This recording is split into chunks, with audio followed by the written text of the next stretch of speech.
toujours Sophie Durocher. Le gros sujet de débat depuis maintenant 48 heures, c'est cette décision du gouvernement de la CAQ par le biais de la ministre Pascale Derry qui a décidé donc de revoir le financement des universités. J'aime pas ça dire des universités anglophones parce qu'anglophone, c'est quelque chose qu'on dit pour un individu. Une université elle-même peut pas être anglophone, mais les institutions, disons, anglaises à Montréal et au Québec, donc de revoir le financement. Ça a donné lieu à beaucoup de discussions, beaucoup d'inflammation verbale. Il y a une chroniqueuse, éditorialiste de la presse qui a parlé de chasse aux étudiants anglophones. Il y a un analyste dans les journaux anglais à Toronto qui a écrit que ça contribuait à la purlainisation du Québec de la part de la CAQ. Mais heureusement, il y a des gens qui voient clair à travers tout ça, comme mon prochain invité qui s'appelle Yves Gingras, excusez-moi, qui est historien et sociologue. Il travaille à l'UQAM et il a écrit un texte extrêmement intéressant. C'est pour ça que je voulais l'avoir avec moi. Bonjour, Monsieur Gingras. Bonjour. Quand vous entendez cette enflure verbale, John Evison dans un journal à Toronto qui dit c'est la CAQ qui fait la purlainisation du Québec, comment ça vous fait réagir? Ça me surprend pas et c'était même prévisible. J'étais pas au courant de cette dernière niaiserie sur Twitter, mais c'est que ça confirme et ça m'a ramené en pensée le nom de Camille Lorrain. Oui. Parce qu'au Québec... Le père de la loi 101. Des Camille Lorrain, il n'y en a pas beaucoup. Et quand Camille Lorrain a fait la loi 101, ça a été encore des insultes encore plus graves que ce qu'on vient d'entendre. Mais Camille Lorrain est resté calme et s'est tenu debout. Pourquoi? Parce que la désinformation, les mensonges, pour des gens qui sont colonisés, ils ont tendance à plier. Ouais. Mais ça, ici, pour une fois, je dois vous dire que ça m'a un peu surpris. Moi, je ne suis pas dans les gouvernements, je suis dans aucun parti. Quand j'ai vu cette annonce de la CAQ, j'étais un peu surpris par son courage. Parce que je savais d'avance que tous les anglos, tous les lobbies se mettraient à pleurnicher, comme on l'a vu d'ailleurs les journées après que j'ai écrit mon texte. Ouais. J'avais déjà prévu qu'on dirait le Québec va perdre des talents. Un mot à la mode, les talents. Ah bon?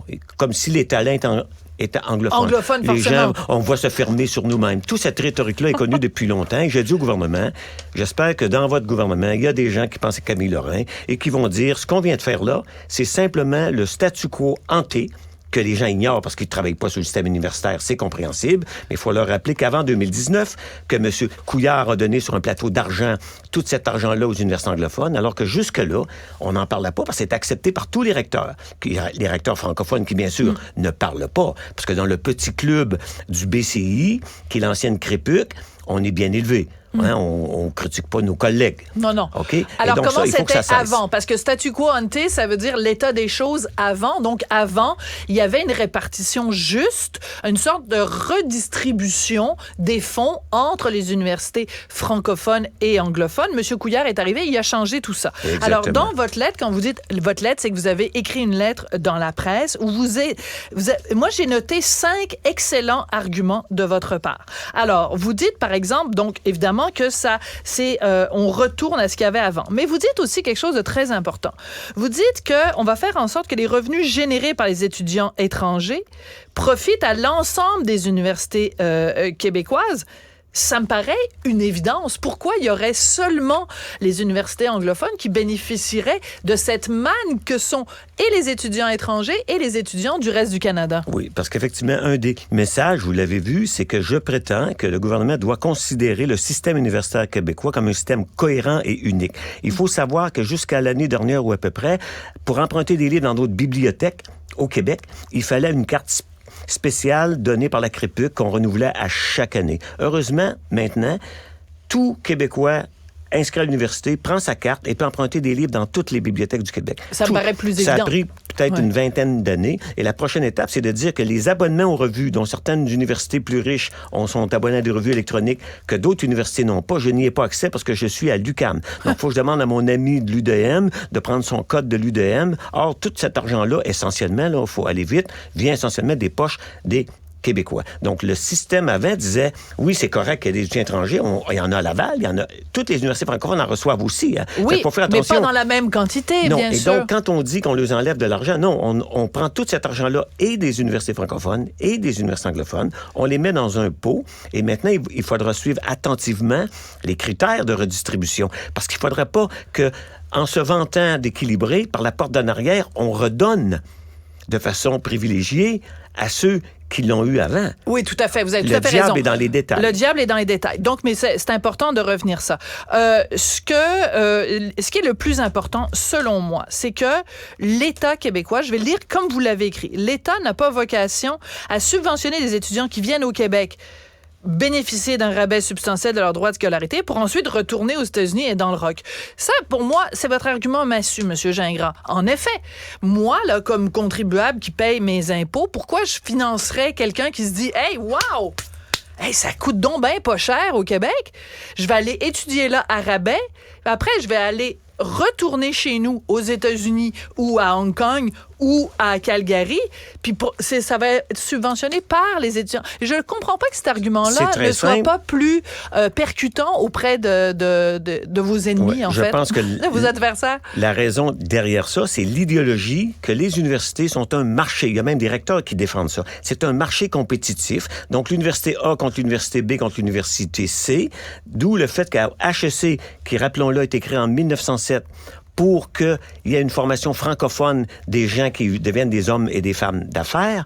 Aujourd'hui, HEC donne des cours en anglais. Pourquoi? Pour s'approprier une partie de ce que j'appelle la rente linguistique, qui est l'équivalent de la rente pétrolière de l'Alberta qui a été redistribuée par Trudeau aux Canadiens. Bien, les universités anglophones ont une rente linguistique, mais les gens n'aiment pas trop en parler. Et il faut voir le système universitaire non pas comme un marché, mais comme une ressource nécessaire à l'évolution de la société québécoise. Vous avez été formé à l'université, j'ai été formé à l'université. C'est pas un marché où les universités se prennent pour des entrepreneurs. Non, j'ai été formé à McGill, mais ça, c'est juste ironique. Mais j'ai pas eu le temps dans mon texte de parler du cas le plus absurde de l'université Bishop. Oui, l'université Bishop, c'est un petit collège libéral qui apporte essentiellement des étudiants du reste du Canada et des États-Unis, dont le recteur, qui a à peine 3000 étudiants, se paye un salaire de plus de 400 000 $, alors que le recteur de l'UQAM, qui est pris avec 37 000 gauchistes qui foutent la merde à l'UQAM, ne reçoit, parce que c'est un fonctionnaire gouvernemental, puisque c'est une université publique. Il reçoit combien, le recteur de l'UQAM? À peu près, je ne suis pas dans les secrets, mais en gros, si on regarde la 400 000. liste, c'est 230 000, environ 230 000. Et donc ça, c'est une université privée. Elle a le droit de payer son recteur 400 000, il ne faut pas mettre Bishop et tout comme étant équivalent. Oui, je comprends. C'est très important. Alors, un dernier point que je trouve absolument essentiel, c'est quand vous dites, donc, l'État, on ne voit pas pourquoi l'État devrait surinvestir dans une institution dont la majorité des étudiants ne sont pas résidents du Québec. Et c'est vrai que McGill, c'est quand même, les chiffres sont effarants. 51% des étudiants de McGill ne sont pas des résidents du Québec. Est-ce qu'on peut juste rééquilibrer les choses? C'est ça. C'est ce que le gouvernement a décidé de faire. Donc, il faut garder l'œil ouvert pour dire quelle va être la formule de redistribution. Parce qu'il fallait oublier une chose que personne ne sait. Le diable est dans les détails. Dans la formule de financement, les infrastructures, lorsqu'un cégep comme Dawson ou une université dit qu'il manque 10 000 pieds carrés ou 20 000 pieds carrés, la base de ce chiffre-là, c'est le nombre d'étudiants. Mais bien sûr, les universités anglophones disaient « j'ai 38 000 étudiants ». Oui, mais attends un peu, là, un tiers de ça, ils vont retourner chez eux. Donc, c'était ce que j'appelle en bon français du double dipping. Ils gardent l'argent, mais ils continuent d'être financés dans les infrastructures. On m'a dit que ça devait être changé à l'époque par les libéraux. Je sais de bonnes sources que ça n'a pas été fait. Et donc, aujourd'hui, quand on donne des infrastructures, on inclut des étudiants qui ne devaient pas être là parce qu'on veut le beurre et l'argent du beurre. Donc, le gouvernement doit répartir l'ensemble parce qu'il faut quand même rappeler que dans les universités francophones aussi, il y a des étudiants étrangers qui payent plus cher, mais eux aussi, ils vont aller dans le pot commun. Mais redistribution. On va redistribuer. Donc, c'est de l'équité qui était bienvenue, parce qu'avant, ça a été changé sans l'approbation des francophones qui ne comprennent pas que les universités francophones se font encore avoir, parce que les dirigeants des universités francophones, pour éviter des chicanes puis l'anglophobie soi-disant, osent pas remettre en cause le statut privilégié des universités anglophones au Québec. C'est important de le dire. Et pendant ce temps-là, on parle pas évidemment des universités, des pauvres francophones dans le reste du Canada qui, eux, sont complètement affamés. Mais ça, c'est un détail de l'histoire. La fermeture de l'université Laurentienne. Voilà. Avec exactement. les programmes francophones, Voilà. ça, on n'en parle pas. Monsieur Gingras, Yves Gingras, vous êtes historien, sociologue québécois. J'ai beaucoup aimé ce que vous avez dit sur les gauchistes à l'UQAM. C'était assez rigolo. Merci beaucoup d'être plaisir. venu nous rendre visite.